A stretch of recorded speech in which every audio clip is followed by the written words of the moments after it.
started that way before I jump right into all of this stuff. So the handout's free, word of prayer, then we'll start. Father God, thank you for today. Thanks for the folks who are here.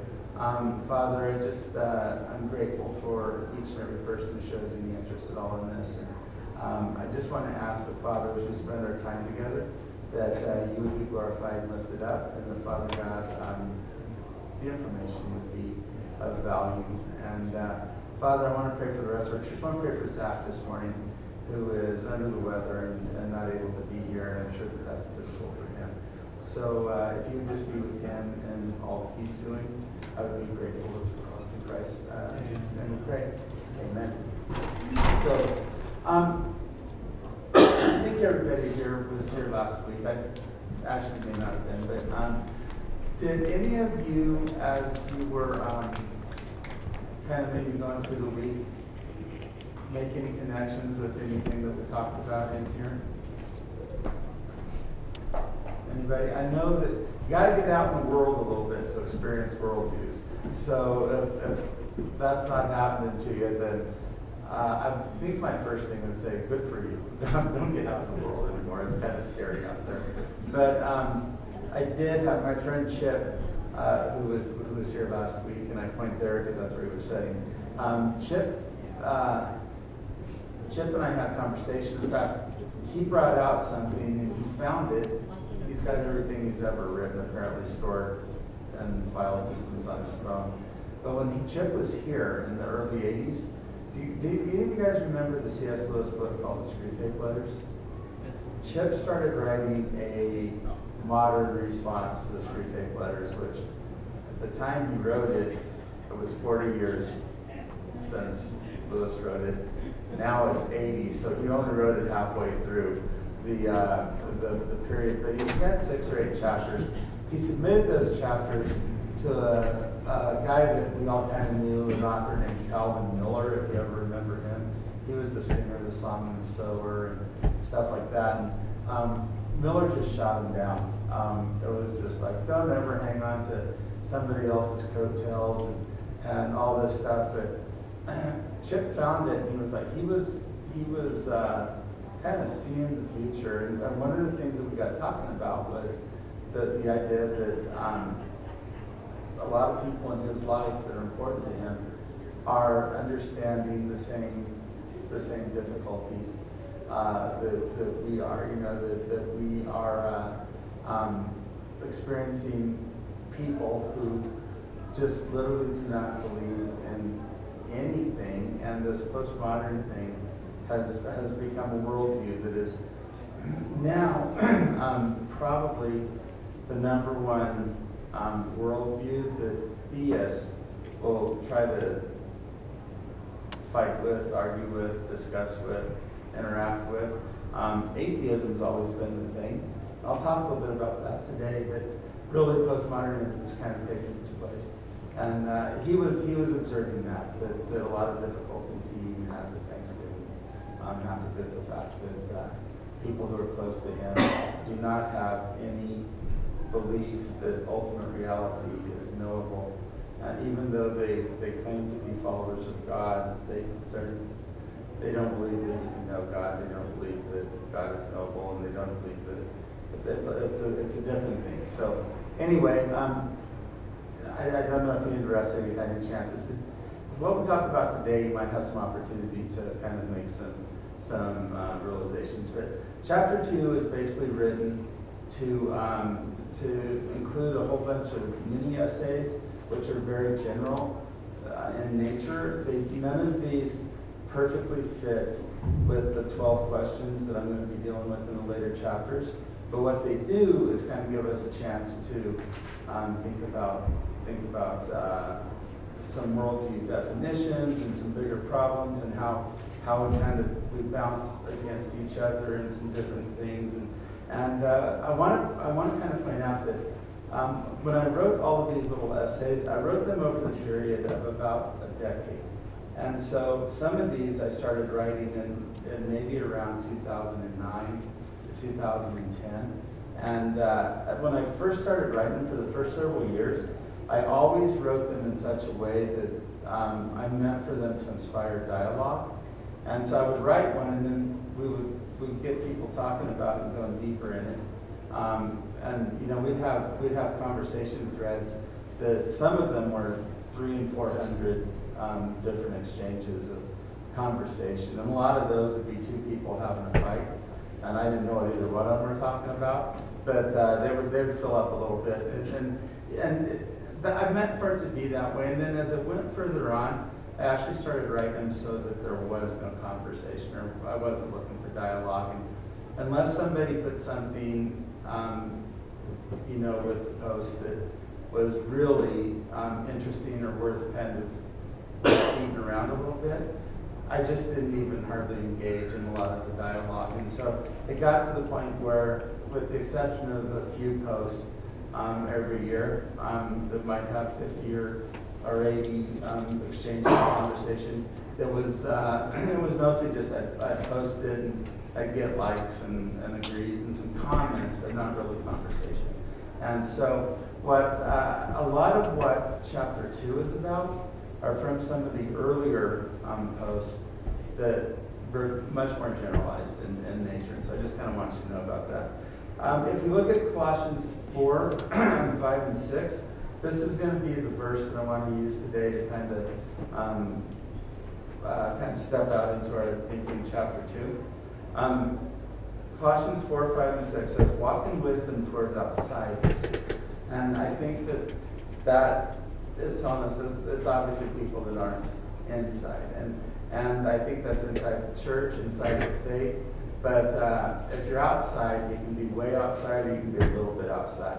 And I think that walking in wisdom towards anybody who's not in would encourage us to, just by the nature of the idea, to think about people who are far, far, far away from Christianity, who not only don't share our faith, but don't share even our worldview. And so walk in wisdom that way. Make the best use of the time. Let your speech always be gracious, seasoned with salt, so that you may know how you ought to answer each person. And this verse is a reason why I think we can look at worldviews and not feel bad that we're wasting our time and that we're doing something unchristian. And I hope that we'll find some places today. And if you feel like asking any questions, please do. But what I'm doing with this chapter is I'm essentially working through the chapter. There was a little sense of order to it, not a huge sense of order to it, but a little bit. And so I'm starting on page 17 of chapter 2. And the chapter is called Introducing Theism and Worldviews to Your Thinking. And so it kind of goes with the idea of, if we're going to walk in wisdom, let's have theism and worldviews be. They're generally organized. There's a place in here where I had an idea with a sub-idea, and then an idea with a sub-idea, and the sub-ideas are the same, but their big ideas are separated. So it's not perfectly organized, but it's organized according to how the posts were written. But one of the things I want us to kind of recognize is that worldviews are about beliefs, not about people. And what I mean by that is, when I was doing the post, and it generated a lot of the conversation, one of my favorite parts about that was when people from other worldviews were engaging in the conversation. And that was kind of an important thing because it showed the value of even just having a conversation. But one of the things that we kind of got into pretty quickly was one day I remember, in fact, it was a girl from one of the other Christian ministries on campus. She graduated, and she was always friendly and everything, and kind of knew her, but she took great offense to anything I ever wrote about atheists. If I put the word atheist in there, she was offended. And she was offended because she felt like I was calling them names by pointing out what atheists think. And I don't know if I ever got her to understand that there's nothing offensive about what I'm saying, especially to an atheist. And I think that was part of her problem. She wasn't an atheist, but she felt like just me mentioning atheists I'm coming from a perspective that I don't know. I have no right to be able to speak to what an atheist is. Atheists are, worldviews are not about people. It's not this person or this person or this person. Worldviews are about beliefs. And it's like you can put a sign on the wall that says, this is theism, this is atheism, this is agnosticism, this is, and you can do that, and then people can go stand under their own sign. But we don't get to define worldviews according to what we think. The worldview is already predefined, and what we believe kind of has to fit into where one of the worldviews are. And hey, I will tell you, I have some more books up here if you need them, or if anybody needs the handout. I have some of these too, so if you guys want to sneak up and grab a handout. Yeah, I don't think this was a slide from last week, and then if you want to look at it. Okay, so, all right, thanks. So, but it's a distinction worth making. And the idea of not being offended during the worldviews conversation seems like it would be completely understood from the beginning. But again, the more people we get in the world who do not believe in any sort of absolute reality, the more difficult this becomes. We are on chapter 2 in the book, and kind of just working through it in order. One of the reasons that we need to think about worldviews is it improves clarity and communication. The idea might be that the more I understand you and the more I understand myself, the more ability I would have to be clear in conversation. One of the worst things about worldviews and the fact that our neighbors and our family members, in a lot of cases even our children, are not sharing our worldview. 80 years ago, everyone you knew was a theist. Whether they were a Christian or not, they kind of understood the world in that way. The way we understood American history was completely, 100% through the eyes of the worldview of theism. Nowadays, American history is understood through not only multiple religions, not just biblical theism, but through all the theistic religions, but it's also being understood more and more through all the other worldviews, because people don't share that anymore. And it's really helpful, I think, if you go to Thanksgiving, knowing that you're not just arguing with an idiot who doesn't believe what you believe, you're maybe having a conversation with a brother-in-law who is a humanist and he's not a theist. And it can really change how we communicate with one another when we are able to see where the other person's coming from. We may not want them to be there. We may want to bring them to our side, but they might want to bring you to their way of thinking too. A lot of times there's people that are not theists who would love for you to give up your theism. And they'll tell you things about what a stupid idea God is, or how if God really existed, and they're kind of like trying to break that down for you. But if we know what their worldview is, if you just sit there and think for a minute, we can recognize that they're actually coming from a different space. And Nick Milazzo always used to say, you can lead a horse to water, and you can even make him drink, but you can't make him like it. And I think that there's something about that if I really want to do anything to bring a person to where I'm at, it's probably really important for me to know where they're at, so I can go there to try to bring them to where I'm at, if that makes sense. Does that make sense? You kind of get that? So part of the reason that we talk about worldviews is to improve clarity and communication. The theistic urgency that I mentioned here, theists are the only ones of all the worldviews who have a sense of urgency to make other people come to their worldview. Do you know where that, can you guess where that is? Pardon? The afterlife. And theists believe not only do we continue to exist, but the bridge is up. And so theists are desperate for other people to come not only to their worldview, but in each case, and then to say desperate, biblical theists are desperate. Muslims and Jewish people, I don't know if they're desperate, but they've each got an urgency about bringing people into their worldview that the rest of the world doesn't have. An atheist, a naturalistic atheist, can just go, they're just wrong. They're a little silly, but they're generally nice. All the hospitals are named Saint something, and that's not a bad thing. So I don't care. But for a theist, it's like, no, we can't just say that, you think what you think, and I'll think what I think. Even though more and more Christians seem to be saying that, but if we really believe our worldview, we cannot believe that we just let people go.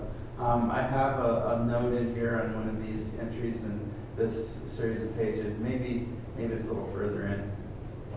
But the magician, comedian guy, Penn Jillette from Penn and Teller, he's an atheist, but he talks quite frequently about he doesn't respect a Christian who will not share their faith with him. Because if you truly believe that the bridge is out and you don't care enough about me to share that with me, I can't respect it. I can't respect you.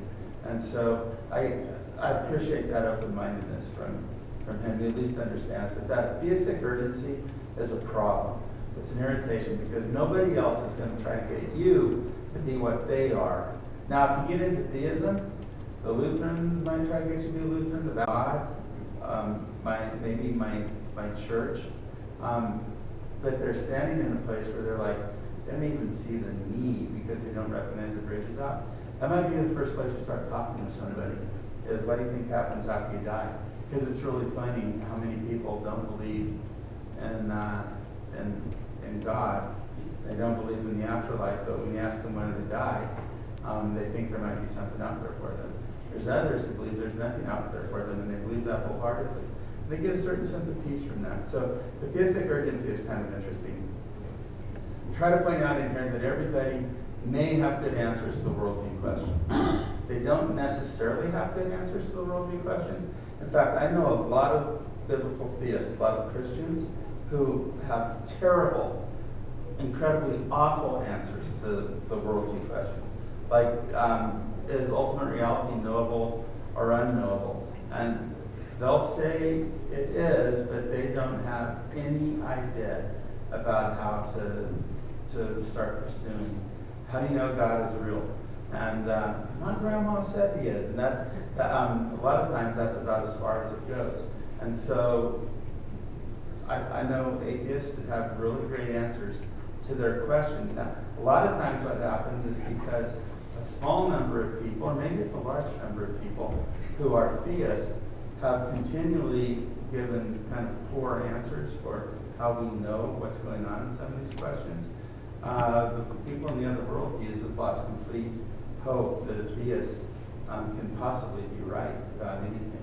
And so again, when we look at our verse for the day, that we could walk in wisdom towards outsiders, I think starting to learn some of the answers to these questions we're going to be asking in the next 12 chapters is going to be valuable to our faith. And so we need to be careful for that. We move on a little bit and start thinking about the next couple of pages. I start to make a distinction in here because I'm going to mention throughout the entire book the phrase practicing theist or authentic theist, and those are going to be distinguished from non-practicing or inauthentic theist, and especially biblical theist. And that's kind of a fun distinction because nobody wants to be there. Roger Hicks was the one who every single time I would put one of these posts, and if I put practicing theist, he always commented. Because Roger, I think, had a lot of friends and family that he knew that were theistic in kind of maybe hope or verbalized positioning, but they were not practicing at any level. Non-practicing theists are bad for all of us. They harm our name. The verse there that I kind of threw in here, be doers of the word and not hearers only, so deceiving yourselves, that's out of James. That's a practicing theist is a doer, not just a hearer. Does that make sense? And so that leaves us with a couple of positions. The idea is that are people hypocrites? Some of them. But they may just simply be inconsistent. They may be ignorant is a word that I like, but the only time I ever got in trouble is straight in ignorance. That means I didn't teach it, or it wasn't available to you in the book or something like that. Saved in the desert while they're smoking peyote, and they become followers of Christ, and they don't know anything other than to take people back out to the desert and smoke peyote with them so they could find Jesus, you know. And so, was he a hypocrite? Probably not. He didn't know exactly what he was doing. Now, there are hypocrites, and a whole lot of them are facing the opposite way of everybody else in church on Sunday. I'll just put it that way. A whole lot of them are teachers and rabbis and imams and things like that, and they're completely hypocritical because they're political, they're greedy, they're fleecing people, and it's just a hypocrite. The problem is the world sees all those people, and they look at us, and we're attached to their thinking. The guys from Westboro Baptist Church, if you're a biblical theist, they're in our camp, whether we want them to be or not. Westboro Baptist is a church that sends people to protest and mock funeral services if there's any known sin in their life, like if they're military or if they're gay or whatever, and they're in our camp, and it's like they reflect upon us, and we hate that. But theism's not defined by those who fail to follow its tenets. There's another thing that I kind of write about here at the beginning of all of this, that I'm mentioning the idea that sometimes God is not likable. And like the God of the Old Testament seems to be really harsh with people. A lot of your friends who want to argue about these things, if you ever have worldview discussions, one of the things that people who are not theists will start to bring into it is all the stupid stuff that, as they perceive it, that comes from the Old Testament.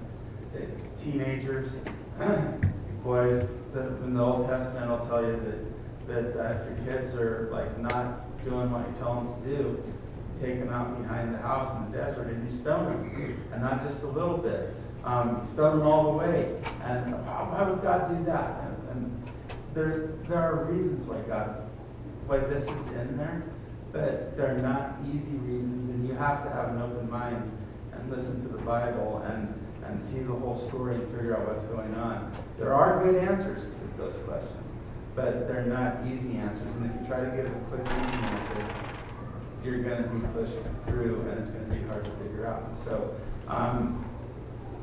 just not liking what God is about, though, is not a good enough reason to reject him. If God is God, and there is a God, and if that God is there, you do not get to just say, well, I'm not going to believe in him just because he's a jerk. And I don't think God is a jerk. I absolutely believe he's not. But people will argue that he is because they don't like being told anything other than what they want to hear. And so that's a reason that people reject God, but it's not a good enough reason. And so I write about that a little bit in these early pages.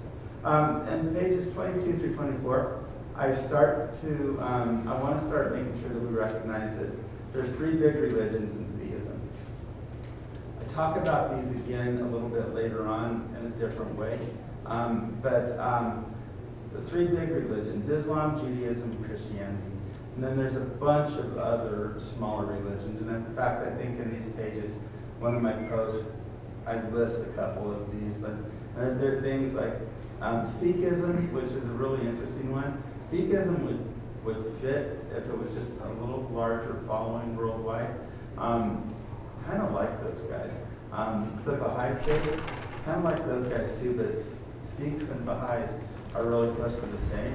They're just like so peaceful, and they just don't, there's something about their version of theism is just, they don't fight, and they don't have to argue. And even an atheist will go after a Christian, but a Baha'i guy is just fine, you know. But the Baha'is kind of like more of what Christianity says than they do of what atheism is talking about. And so there's a lot of different little groups in there, and you can chase those down and look at them if you want. But the three big religions, are all the same. The way I always kind of put this is the same thing that motivates a crazy Christian to blow up an abortion center is the exact same thing that motivates a Muslim to blow up the Boston Marathon. And it's the exact same thing that motivates Jewish people to put Jesus on the cross. Does that make sense? It's like somewhere in our worldview, because we believe there's a God, and we believe he has rules, and we believe people are breaking them, the extreme move is to eliminate the world of whatever it is that God hates. And so it's kind of, because of our worldview, we just sort of recognize that we have some identities, and that's what on this slide I'm teaching about sameness. A lot of ways through this book, I'm going to talk about how we're the same, which is frightening. Even though, like when you get into the theism by itself, Islam, Judaism, and Christianity are incredibly, incredibly different. But what we see as being, we would think there's nobody further from us in the world than probably Muslim, Islamic faith. It's kind of like the natural enemy to Christianity. And you can kind of, you know how much we kind of get after each other. When we sold our building to the Muslim prayer group, our old building is now it's the mosque for the Muslim community on the western slope. Every Friday, people from as far away as Ridgeway come into town and go to our old building and pray for 2 hours. And when we did that, we got a little grief, because how can you do that? They're our biggest enemy. The rest of the world doesn't see it that way. The rest of the world, if you're not a theist, a non-theist will look at all the theists who think we're 100% different from everybody that's within our theistic group. They'll look at us and they think, I write in the book, I say they look at us like 3 kids arguing about who daddy likes the best. And that's really all we are as a group to the bigger picture of what's outside. So, I do have a question that I didn't look at, are biblical theist Christians? I don't answer that question in the post that I have in this book, because it's the same as everything. Are you a Christian because you go to Hardin Junction? Biblical theists are the only ones that really can be Christians, but not every biblical theist is a Christian. I would say believing in the tenets of theism is not what it takes to become a follower of Christ. Believing in Christ, following him is what it takes. And so, pages 25 and 27, I sort of make a couple of distinctions. As I said, crazy as crazy does. Every crazy person, and I got to tell you, the rest of the worldviews do not have people blowing up the world for not being good enough for God. It's all us, and it's really Islam and Christianity more than anything else. Even in Judaism, they're not responding. They took care of their problem once and for all 2,000 years ago. For the rest of us, though, crazy people are doing crazy things. Just because a crazy people attaches the name Christian or the name Islam to whatever they are doing, they're just crazy. And we kind of need to know that. I know that you can listen to discussions that talk about in Islam there's no such thing as a non-dangerous Muslim to a Christian, but I just don't know that to be true. In Afghanistan, when our friends Brandon and Kate were there, Brandon and Kate would have Bible study in their home, and because there are a lot of Muslims who don't want that to happen, 100 of their neighbors would surround their home during the 2 hours of their Bible study, and they would just have tea out there on the sidewalks and things around the neighborhood, making sure that none of their crazy friends came in and did anything to harm them. And I don't think all Muslims are crazy like that. We hear more about it in the news than we even do about crazy Christians. But we hear plenty about crazy Christians. So we want to be careful to just kind of recognize that. I mentioned in here there's a logic statement about truth. You guys know what? The logic statement about truth in essence is, and I offer this because I want us to think about the idea that logic is really important, and it has to be used fairly, and it has to be used wisely in order for it to be a good tool. Otherwise, it's like if you have a toolbox, but the only tool in it is a hammer. Hammer's really useful, but I don't know how many times you guys have misused hammers, or whatever else. You got a crescent wrench and you decide that that's what you're going to use as a hammer because you don't have a hammer. We want to really be able to use logic as best we can. And the logic statement that I make is, and I would do this with my class, I would say, do you believe in a God or gods? Yes or no? And what I want us to think about with this is one of those answers is correct. There either is a God or gods that exist in reality, or there's not. Does that make sense? One of those answers has to be correct. There can't be like, well, for me, there's a God. So, yeah, there's a God. But for me, I don't believe in God, so you do your thing and I do my thing. At some point, we have to figure out, is there a yes or a no to this? Now, once again, the people who take that first question and say there's no such thing as absolute truth, some of those folks would tell you that we can't know the truth, but others of them will tell you that no, there is no truth. There's just literally not any truth. And that's not, one of the things that's popular in the world today is it's called fan fiction, and it's taken to different levels at different places. But it's kind of, I talked to Braylon about this for 2.5 hours one night, and Braylon is brilliant. I talked to her, the most fascinating conversation I've had in a year, and I do not know what we talked about, but she does. And it's the idea though that you can take a book like Lord of the Rings, and you can rewrite something, and then they share how they write it. There's Quentin Tarantino. There's people that are doing this revisionist history movies these days, and it's just out there. You don't know what's true or not, because I watched Once Upon a Time in Hollywood, which I loved. I probably shouldn't have, but it just changes the ending to the Manson murders. And the movie, they went to the wrong house, and it was bad for the hippies in that case. And at the end, Sharon Tate is just like enjoying conversation with her neighbor about what happened, and then she's going to have a baby and grow old. In reality, she was murdered that night, and it's just, we have to recognize that we can't live in an abstract, unreal existence. We have to recognize that there is a right answer to the question: is there a God or is there not? If there's not, God or gods, I would go. If there's not, that's important. If there is, that's important. And we kind of need to realize that. So, Pascal's wager, anybody know what that is? What is it, Mary? If I'm right, then I go to heaven and you don't.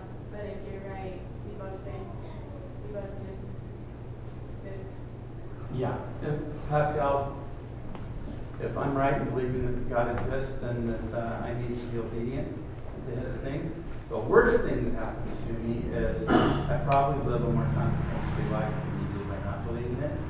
But the best thing that happens to me is that in the end, I'll be made right with God for eternity, where you'll be completely out. But if you're right, the worst thing that happens to me is I didn't enjoy sin as much as you did. And that's, I felt guilt instead of pleasure as sin.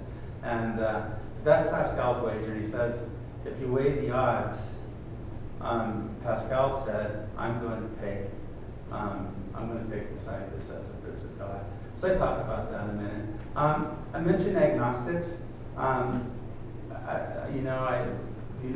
agnostics are, they don't know if there's a God or not, right? That's what agnosticism is. I always like the old joke, the dyslexic agnostic lays up at night wondering if there is a God or not, and I don't know if that's as funny as it used to be, but the agnostics get kind of a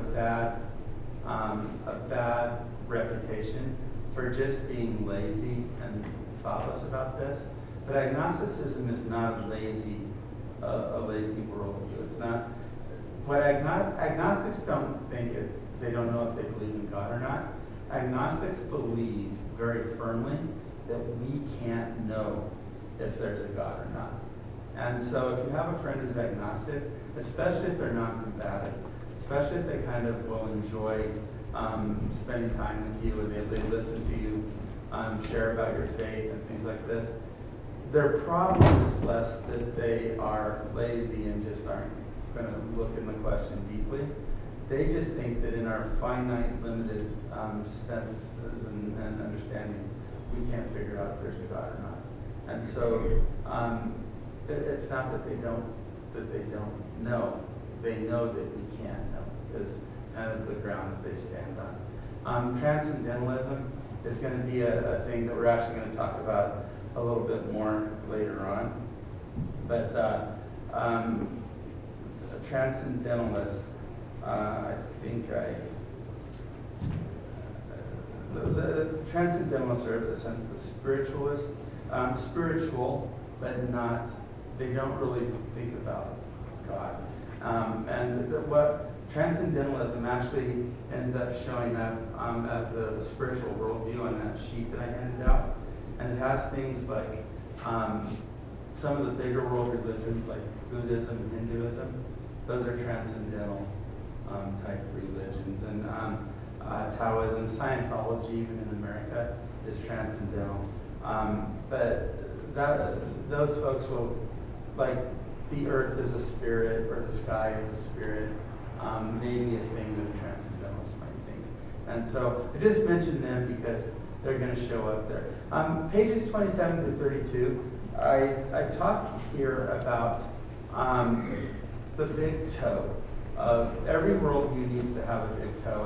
And if you learn about worldviews at a non-Christian university, they do not start with theism as the beginning point.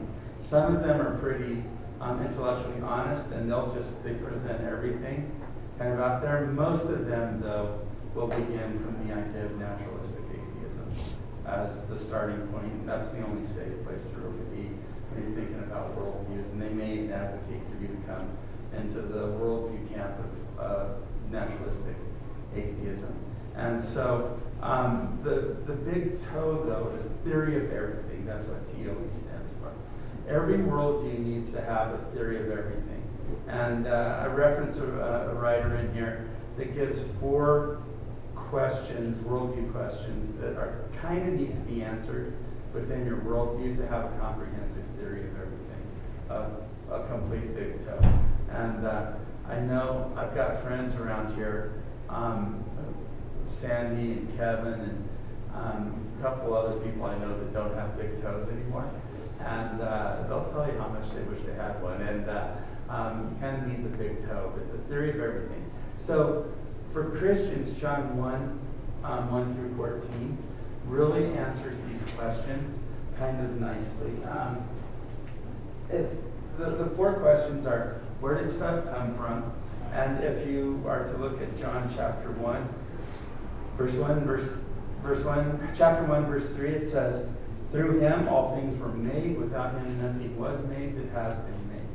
And it's a biblical answer to where does stuff come from. And so even as we start to look through the coming questions, because that's one of our questions, where does stuff come from? For a biblical theist, God, there was nothing until God said it, and by nothing, there was nothing. And so we answer that there. Why are we here? And he talks about this. John came as a witness to testify concerning the light that is Christ. We're here in this earth to identify the light.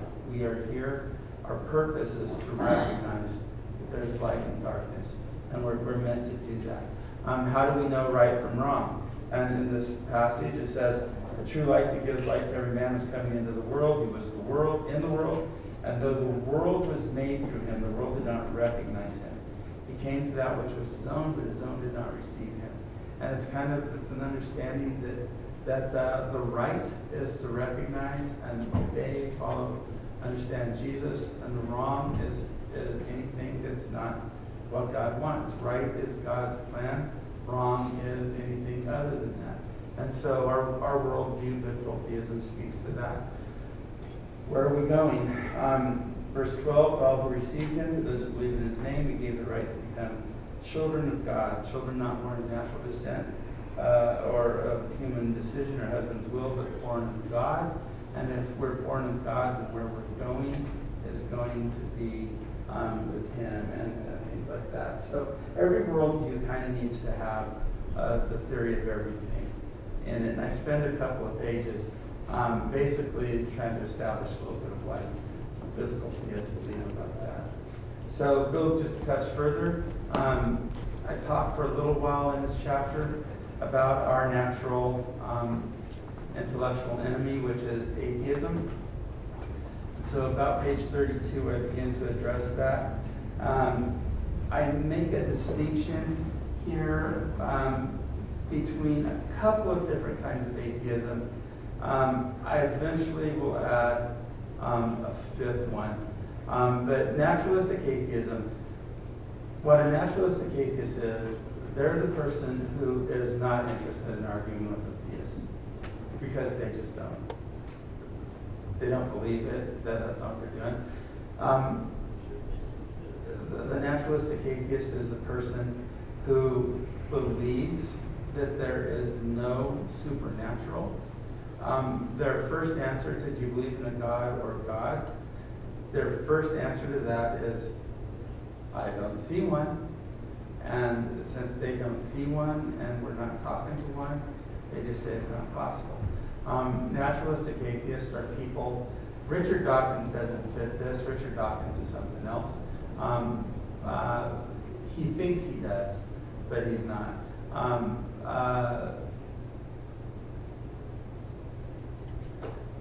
Lost his name. The wheelchair. Stephen Hawking, thank you. Stephen Hawking is probably a naturalistic atheist for the most part. Big guy there. I just lost his name. That's kind of like, that's almost like, when you're doing the police report, they say, what's the race of the perpetrator? And you're like, oh, I didn't notice. I know he was in a wheelchair though, but anyway, Stephen Hawking kind of fits this. There's a lot of people who, they're scientists, and to believe in God is silly because they only believe in nature. And nature, you can hit, you can touch, you can feel, you can experience in so many different ways. And they only believe in the natural. It's the only place where they get their information, is what can be studied and what can look.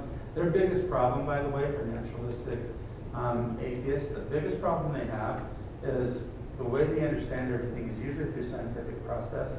And scientific process requires repeatability.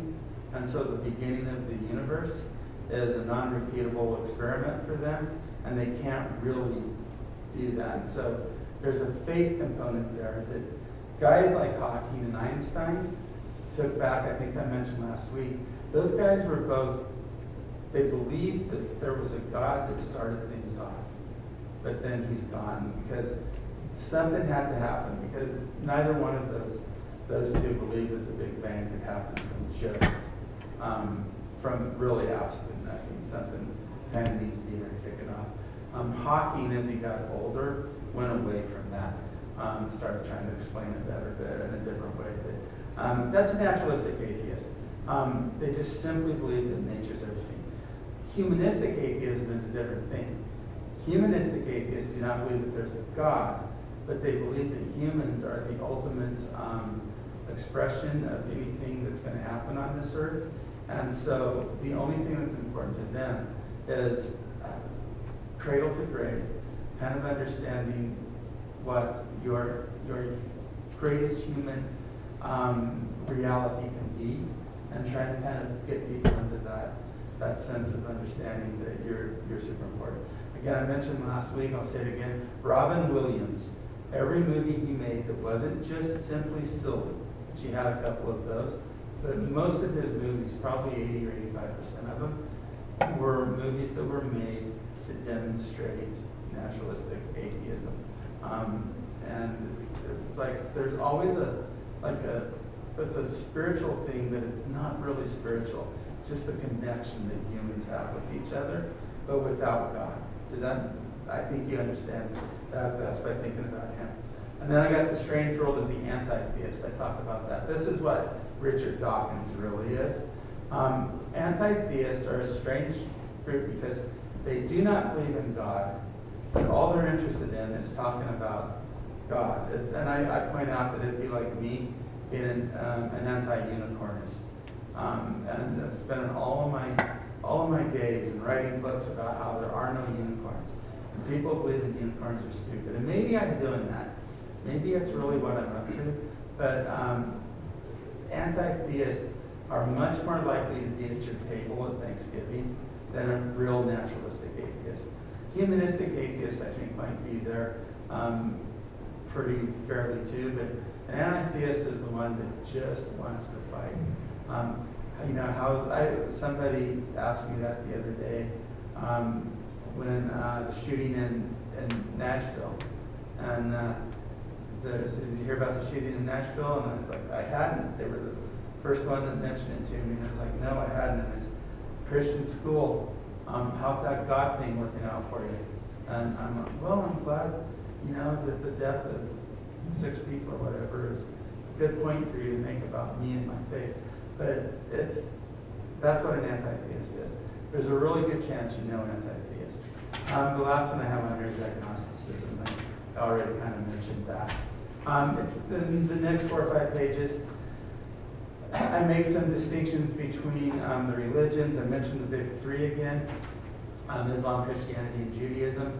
I point out that there are 2 places that fit in theism that we kind of want to think about occasionally, but only just to know that it's there. And the difference between deism and finitism. Deism, I have to put this on the page. It's going to point out right here. Deism is the belief that God started things off and then left. That God's not around. He's disinterested. Finitism is that God is disempowered. That there is a God, but that God is not all powerful. And the crowd that kind of fits into finitism usually doesn't have any idea that this is where they are, but some of them do. They write about it and they use the word. That would be the person who really probably struggles with the idea of evil in the world. And I'm just going to mention right now, there's a whole chapter on evil later on. Evil is a huge problem for theists, right? If God is good and God is all powerful, why does evil exist? Right? It's a terribly difficult question. But every single worldview struggles with answering why does evil exist as we go through things. No worldview has an easy answer to it. Naturalistic atheists will say that evil doesn't really exist that way, that it's bad things happen at a common statistical rate to people worldwide. Some people feel it worse than others, and they'll say that it's not really evil because nobody's actually evil. There are people who, just because of the pre-existing circumstances in their life and the way that their neural pathways have developed, have no other possibility of doing anything other than what they do. And so evil, or just kind of fate is probably what they would say. But one of my favorite former naturalistic atheists, the way he moved away from atheism was thinking about this question, because he knew that evil, he couldn't just say that it was just neural pathways. He knew that some things were evil. They were literally evil. And he actually said he understands the spiritual presence of evil, even though he doesn't understand the spiritual presence of God. But because he understood that, he moved away from atheism. And he's gone to some sort of pantheism, I don't even know. But he moved away from that. So thinking about that, I talk about the wars between theists and atheists, and we fight a lot. I have a little conversation in here that, kind of used for this. On Facebook, you'll see some theists will say if theism exists, it had to begin to exist. And the atheist will say, so what? And then the theist says the universe had to begin, God did it. And the atheist says, does God exist? Who made it? And the theist says, I'm going to kill you and your mama. And the atheist says, that's what she said. And it goes from there. And it just never gets better. And theists and atheists love to battle and fight. And naturalistic atheists will leave you alone unless you pick on them. A humanistic atheist or even an agnostic, an anti-theist, they want to get in the conversation with you because they have some really good things right in hand. One, you can't see God. Two, Christians are all idiots. Three, the idea that I just mentioned that I forgot the idea I just mentioned. They do have some big arguments for them. I was in my train of thought. So anyway, they argue with each other, they fight. The test of the heart is a little bit of conversation about the idea that even as a biblical theist, what you feel oftentimes will be stronger than what you believe, or what you should believe, or what is true. And so a lot of times when I'm distinguishing between practicing theist and a non-practicing theist, it's because the practicing theist is doing exactly what he knows he's supposed to. Chip, who was here last week, his son wrote a book called All But Invisible. His son is married with 4 kids. Nathan discovered when he was 18 that he was gay. And Nathan has lived a life. He went through seminary and everything. Nathan, all but invisible means he identifies as homosexual. His proclivity is towards that same-sex attraction. But he lives according to the biblical definition of marriage, which is monogamous with a partner of the opposite sex. He does not act on his same-sex attraction. And he's lived with this now for 25 years. And the people who are just completely oriented around their sexual identity as gay hate him for not living the life authentically. The people who are Christians hate him because he won't drop the reality that he experiences same-sex attraction. And this book he wrote is a doctoral level book, and it's like this thick, and it is about being invisible to both sides, being caught in the middle. But his argument is that there's thousands of people. He said if you have a church of more than 50 people, you have someone in your church that fits his thing. They're same-sex attracted, but they are not giving into it. And they're dying on the vine because nobody understands. They have no support.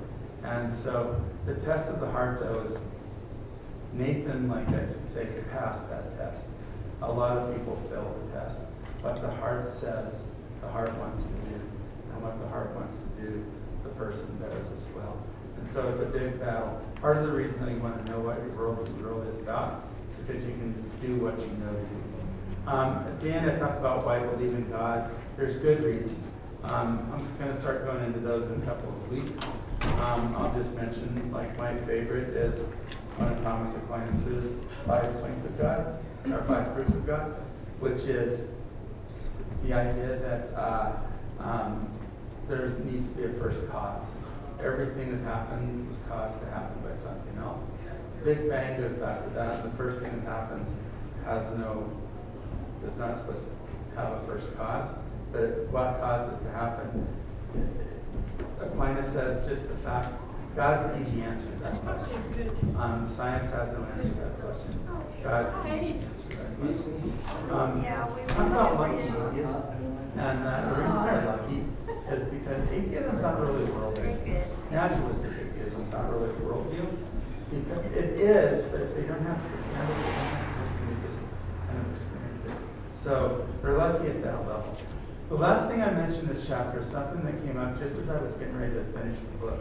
I was looking to find a reference that I needed to put in here, and I ran across this thing called apatheism. And I always used to talk about anti-theists were the ones that we worried about, but apatheists is a new thing, and people are talking about it and writing about it. And one of the things that they kind of would say an apatheist is that's a person who believes God exists, but believes that he doesn't care. And if God doesn't care for me, then I don't care for him. And they're living their life. And as they kind of study this, they're seeing more and more evidence of it just in the world today. So that's chapter 2. How are you this morning? Next week, we're going to begin with the first of the presupposition questions, which is the nature of reality. Can we know what's real and what's not real? And so all the posts in chapter 3 are around the first question. If you go back to chapter 1, I have a list of the 12 questions. Remember I said they're hierarchical? You have to answer this question before you really start to get sifted down to figure out what the worldview really is. But can we know what's real and what's not real? So are there any questions or thoughts on this today? You asked at the first, you asked if there was anything we were thinking about as a result of this. And I went back through that list of 12 questions. I look around and I think I finally reached that point where I'm the oldest person in the room. And so I lived through the 50 years ago, the 10 years ago, all of that. And you're checking it out. I'm right, aren't I? Sorry. So I'm thinking back at all the things that have happened during this period of time that makes me now have to answer those 12 questions. And there are questions there that I don't know the answer to anymore. You think you used to? Yeah, I used to just take it for granted. And now, like when they talk about the universe, it isn't just a question of the universe anymore. It's that there are universes, and the universes keep growing. And what is that created? God created the heavens and the earth. It's just, I watched it evolve from what you were talking about, where it was solid, to where even now I'm wondering how many of these do I not answer right before the deal breaks? Yeah. And it's our faith was challenged by the new world order. But there's something about the one thing that you said Kind of like Berkeley. that's what I was and thinking. you've got to build that strong table. How are you? Get rid of all of the things Pretty good. that might be put on that table. Yeah. You know, put things like that. And our kids build that strong table. Yeah. And in the good old days, the table was okay because nobody cared. No, thanks for sharing this morning. Yeah. You know what I mean? And it's like, Really good. and now we live in a world where it's just like that. Very good. I heard you were tired. Sherman? Oh, I don't know. Okay. No, I think it's questions are discussing.